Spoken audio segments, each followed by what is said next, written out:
Hello friends, তোমরা তো আমার ভিডিও তো দেখেইছো যে আমার একটা জন্মদিন বাড়িতে গিয়েছিলাম। তো চলো কার জন্মদিন, আর এই জন্মদিনটা যেহেতু বাড়ির মধ্যেই হয়েছিল, তো চলো কে হয় আমার কি ধারা, তো সমস্তটাই জানতে পারবে এই ভিডিওর মাধ্যমে। তার জন্য দেখতে হবে পুরো ভিডিওটা স্কিপ না করে।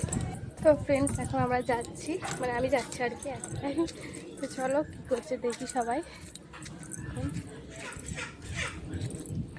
দেখো সবুজে সবুজ। দেখো আমি এখানে চলে এসেছি, আর এখানে দেখো সমস্ত কাজ এখানে চালু হয়ে গেছে, যেহেতু আমি একটু বেলাতে এসেছিলাম। তো এই যে দেখো এখানে সমস্ত কিছু সবজি এখানে কাটা হচ্ছে, যেহেতু ছোট করে একটা অনুষ্ঠান হবে তো বেশি কিছু আয়োজন হয় না, মানে বেশি বেশি আয়োজন হয়নি আর কি। তো সামথিং 100 লোকের মতন আয়োজন হয়েছিল। তো যাই হোক, এই যে দেখো এখানে সমস্ত কিছু সবজি টবজি এখানে কাটা হচ্ছে। আর এই জন্মদিনটা কিন্তু প্রথমবারই পালন হবে, তার কারণ হচ্ছে যেহেতু 5 বছর পূর্ণ হয়েছে, তো সেই জন্যই 5 বছরের জন্মদিন সেলিব্রেট হচ্ছে। আর আমাদের এখানে নিয়ম আছে 5 বছর না হলে জন্মদিন পালন করতে নেই। তোমাদের ওখানে কাদের কাদের এই নিয়মটা আছে অবশ্যই কমেন্ট করে জানাতে ভুলবে না। হ্যালো ফ্রেন্ডস, সবাই কেমন আছো? আশা করছি সবাই ভালো আছো। আর এইদিকে দেখো এখানে প্রায় রান্না বান্না স্টার্ট হয়ে গেছে। আর মেনুতে ছিল কিন্তু অনেক কিছুই, যেমন হচ্ছে ভাত, ডাল, আলু পোস্ত, ছেঁচড়া, পটল চিংড়ি, চিকেন, চাটনি, পাঁপড়, মিষ্টি, পায়েস তো ইত্যাদি। এই ছিল মেনু। আর এইদিকে দেখো সকালের টিফিনটাও কিন্তু আমরা এখানে করেছিলাম। আর টিফিনের মধ্যে ছিল হচ্ছে মুড়ি আর তার সঙ্গে গরম গরম তরকারি। যেহেতু এটা পেঁয়াজ রসুন ছাড়া ছিল, তো আমিও একটু খেয়ে নিয়েছিলাম। আর এইদিকে দেখো এই যে পুচকিটাকে দেখতে পাচ্ছ, আর এই পুচকিটারই হচ্ছে জন্মদিন। এই পুচকিটাকে কিন্তু তোমরা আমার ভিডিওতে দেখেইছো। আর এই পুচকিটা কিন্তু আমার সম্পর্কে ননদ হয়, মানে হচ্ছে আমার ছোট শ্বশুরের মেয়ে হয়, তারই জন্মদিন সেলিব্রেট হয়েছিল। আর এইদিকে দেখো যেহেতু এখানটাতেই কেক কাটিং হবে, তো এখানটাতেই দেখো একটু ডেকোরেশন করছিল বেলুন টেলুন দিয়ে। তারপরে সেখানে সমস্ত কাজ কমপ্লিট হয়ে যাওয়ার পর আমি এসেছিলাম শাড়ি পরতে। তারপরে এই যে দেখো আমি এখানে যে গিফটটা কিনে নিয়ে এসেছিলাম, তো সেই গিফটটা নিয়ে এখন যাচ্ছি। আর তোমাদের দাদাভাই কিন্তু এই অনুষ্ঠানের মধ্যে ছিল না, তার কারণ হচ্ছে তোমার দাদাভাইকে যেহেতু কাজে যেতে হয়েছিল, তো সেই জন্যই কাজে গিয়েছিল। তো যাই হোক, তারপরে কিন্তু তোমার দাদাভাই চলে এসেছিল। তো যাই হোক, এই যে দেখো এখন আমরা যাচ্ছি। আর তোমরা তো আমার ভিডিও দেখেছো যে আমি কি গিফট কিনেছি। তো আমি একটা টেডি কিনে নিয়ে এসেছিলাম।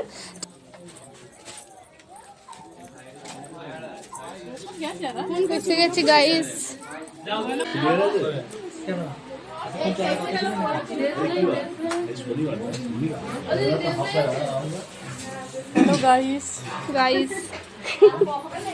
তারপরে এই যে দেখো আমরা এখানে চলে এসেছিলাম, সেখানে কেক কাটিং হবে। আর এখানে দেখো সমস্ত কেকটাই সাজানো হয়ে গেছে। তোমরা তো আমার ছোট ছোট ভিডিও তো দেখিয়েছো। তো যাই হোক, তারপরে আমি তোমাদেরকে ভাবলাম একটু লং ভিডিওতে শেয়ার করি। তো যাই হোক,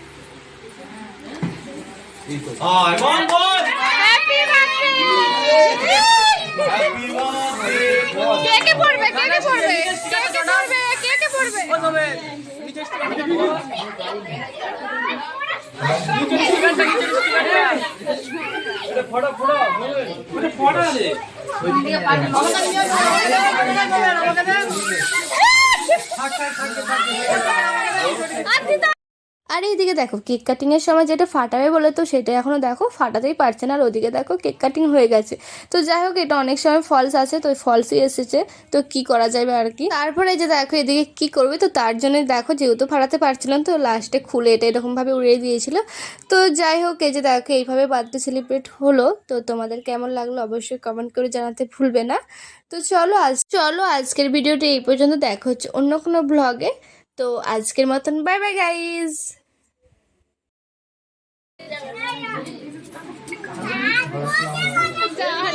হ্যাঁ মা খাবে একটা নেই। ওদেরকে তো আমি একটা জিনিস দেখালামই না, তো তারপরে আবার ভিডিওটা স্টার্ট করলাম। তো যাই হোক, এই যে দেখো জন্মদিন মানে কেক কাটিং মানে তো একটু মাখানো হবে। তো এখানে দেখো কেক মাখানো হচ্ছে। তো চলো এবার আজকের মতন বাই বাই গাইজ।